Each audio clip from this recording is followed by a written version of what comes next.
Hi, kumusta mo diha? So, mauna ni siya ang part 2 sa bahay serye sa akong Boast Amo Manager.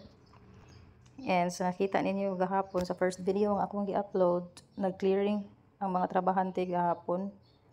Nagkuan sila, naglimpyo sa area, then nagpaabono man ta. Pag humanog abono, nagpatag na dayon sila.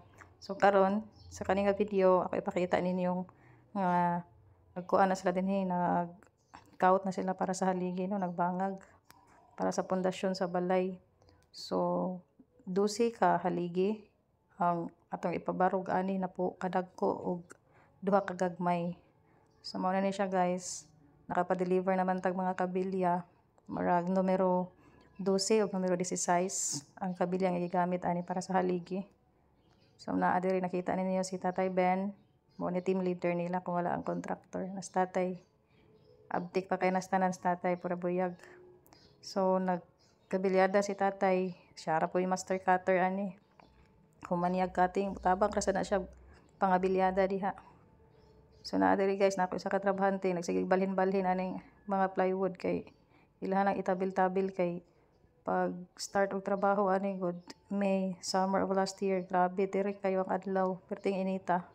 May gani kay naay punuan sa talisay dinhi sa tubangan.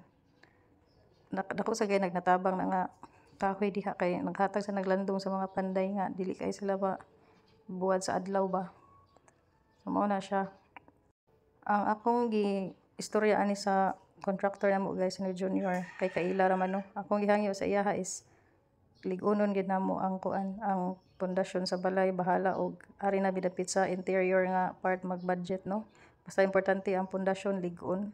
So medyo dagko ni ang haligi nga gihimo nila kay nanagana man tadaan kay di naman matag ano unsay mga kalamidad nga mahitabo gud. So after 1 year gikan paghimo aning balaya tanawa karon nagsige na lang og linog na igo nas linog diri sa Cebu.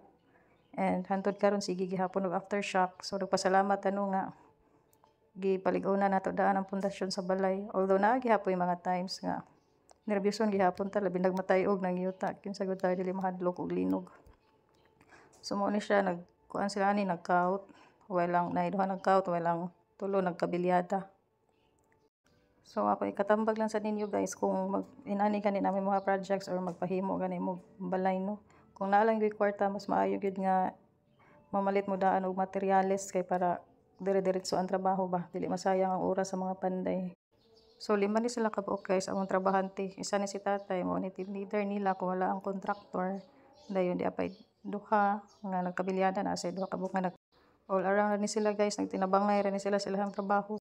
And kani nga time kuan ko ani 6 months postpartum ko ani.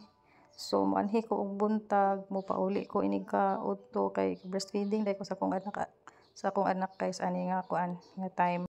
Mobalik na sad ko inig ka udto, human og paniudto, then mauli na sad ko sa hapon dinig human og trabaho sa mga panday. So dinhi na lang siguro kutob akong video guys no. Until next.